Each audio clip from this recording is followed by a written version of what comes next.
Bonsoir à toutes, bonsoir à tous et bonsoir Catherine Germain. Bonsoir. Ça va bien? Ouais, Vous êtes bien en Belgique là? Oui. Ah, plutôt, ouais, ouais, c'est une première, mais ravie d'être C'est un là. peu frais quand même, non? Peut-être? Par rapport à Marseille, ouais. Oui, j'ai l'impression. Je le sens. On va commencer par trois petites questions si vous voulez bien. Si vous étiez, Catherine, un souvenir d'enfance, vous seriez lequel? La traite des vaches. Ah oui. Ouais, je D'accord. pense. Enfin, les moments où les soirées où je venais dans les tables avec mes parents, et parce que les horaires étaient ceux-là, ils étaient agriculteurs. Et je ne sais pas pourquoi, c'est des moments qui me restent très précis.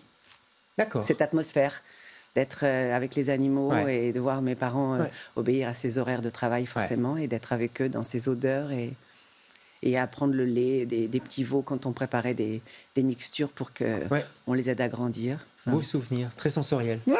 Si vous étiez un endroit dans le monde, n'importe où dans le monde. euh, peut-être un endroit, je sais pas, à Belle-Île-en-Mer, Ah oui. ouais, au bord Un peu isolé quoi. un sentier très précis où je me souviens avoir marché la veille d'un moment où j'allais rentrer à l'hôpital. Donc, c'est des moments comme ça, c'est des moments. Il y a des lieux, ils nous rappellent des instants de nos vies. C'est pas forcément le lieu en lui-même, Ouais. mais le moment où on l'a traversé. D'accord. Et dernière question, si vous étiez un personnage historique, homme ou femme, au choix. Un personnage historique. Alors là, qu'est-ce que je prenne comme personnage Il y historique? en a qui disent Jeanne d'Arc, il y en a qui disent. Enfin voilà. Oui, oui, oui, je peux comprendre. Mais, enfin, je peux comprendre. Non, je comprendrais pas Jeanne d'Arc, mais je sais pas. Frida Kahlo, c'est pas un Ah oui. personnage historique, Oui, c'est on un va le dire, personnage, bien sûr. Ouais, en tout cas, d'accord. particulier, qui est Complètement. Peintre caractère. mexicaine, indépendante. Oui, et artistiquement très enfin, Ouais. atypique.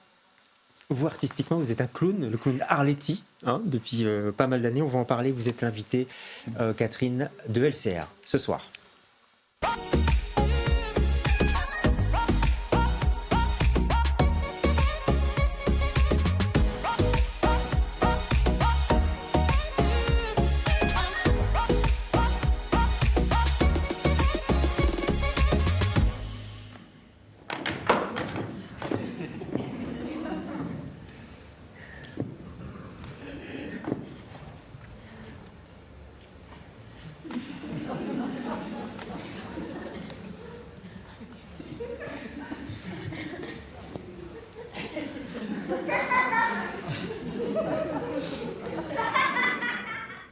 Le soir vint, puis le matin, ce fut la première journée.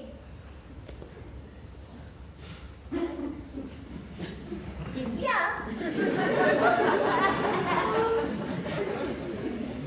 C'est bien écrit, hein.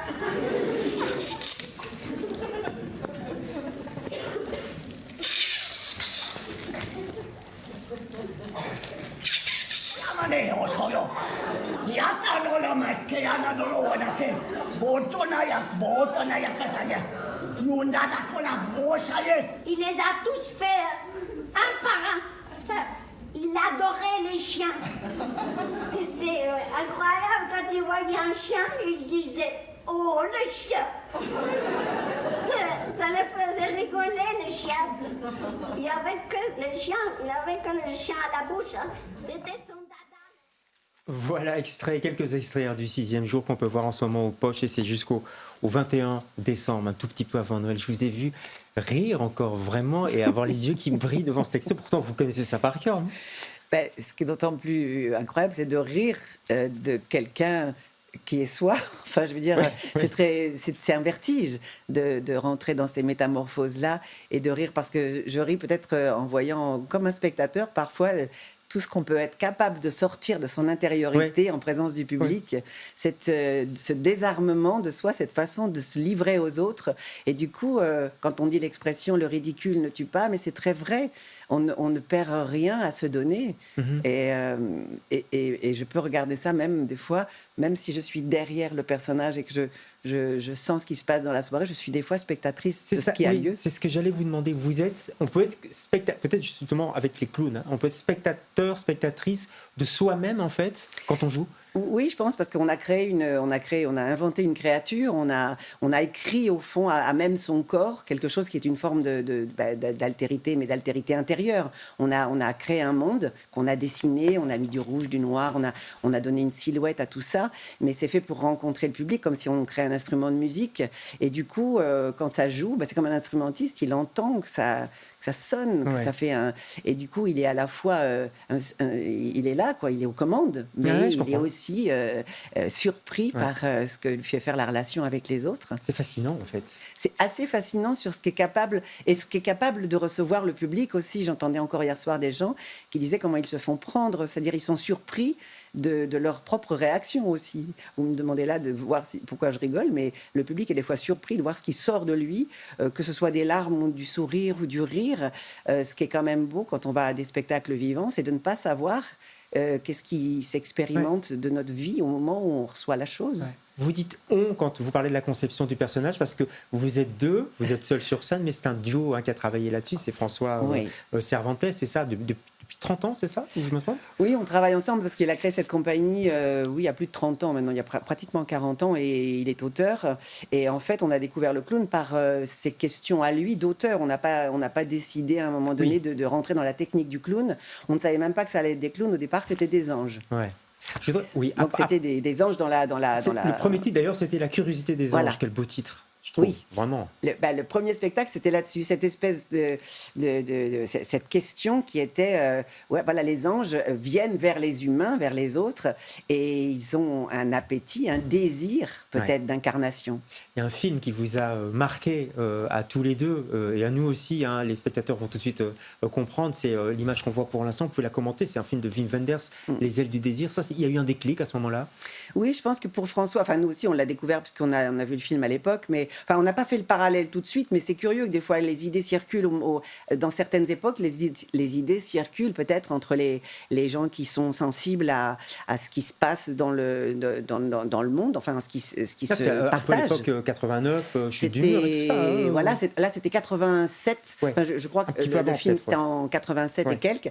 Et c'est vrai que c'était le moment où Wenders crée ce film Les ailes du désir, cet endroit où là, comme dans ce qu'on voit de la photo de Bruno Ganz, qui... On peut remettre la photo peut-être, comme ça on verra bien. Il est sur les toits en fait. Qui est sur les toits, qui observe l'humanité et qui en fait descend sur Terre, enfin comme la chute des anges qui va vers l'incarnation par amour, parce qu'il découvre une femme trapéziste dont il a envie de s'approcher, et donc il va devenir un humain, il va chuter.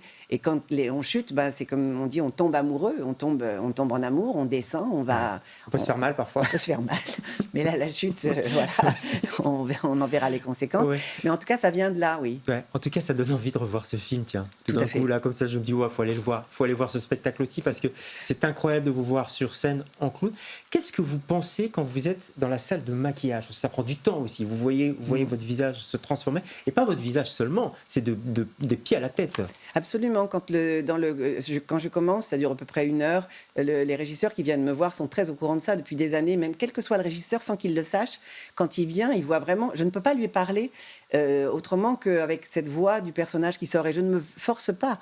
C'est quelque chose qui est la métamorphose, comme vous dites, elle est totale, elle arrive petit à petit, parce que je crois que je bascule, je tombe en attirance vers le reflet. La petite voix d'Arletty, vous pouvez nous parler là? Non, justement, vous pouvez pas, c'est non, ça en fait. Ou alors ce serait dire qu'effectivement, et ça l'est certainement, c'est une construction, c'est une invention, mais c'est une invention que je prends très au sérieux, c'est une invention que j'aime, auquel je crois corps et âme, parce qu'à partir du moment où j'utilise ce son, où je me mets dans ce son, c'est pour aller vers l'autre d'une manière entière. C'est pas pour lui dire, je suis une comédienne qui sait faire ça, et voilà ce que je vais faire avec toi. C'est pas la performance pour de la performance, quoi. Non, c'est vraiment trouver une fréquence, un tuyau vers lequel je vais rentrer en contact avec les autres. Je comprends. Est-ce que vous en rêvez parfois de Arletty, ou vous rêvez en Arletty la nuit? Ça vous arrive? Non.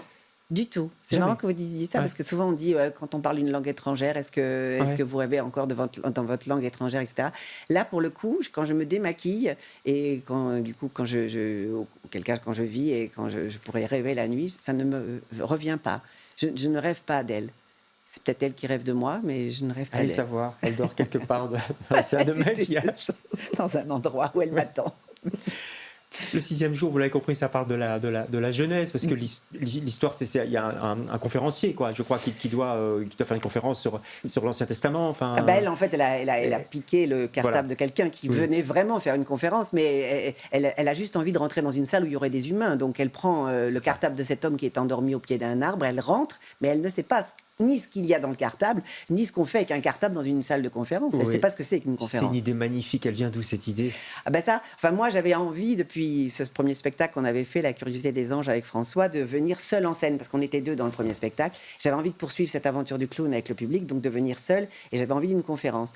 Donc, par contre, le sujet, c'est François. Et là, en tant qu'auteur, il a une pertinence très grande parce que, effectivement, quoi de plus clair pour parler de la création de l'homme que de quelqu'un qui vient justement se demander qu'est-ce que c'est qu'un homme, mais comment est-ce qu'on devient humain. Ouais. Donc, sans le savoir, le clown a le sujet qui le taraude au fond de son sac, et il a surtout en face de lui le sujet. Ouais. Les humains sont là, en chair et en os.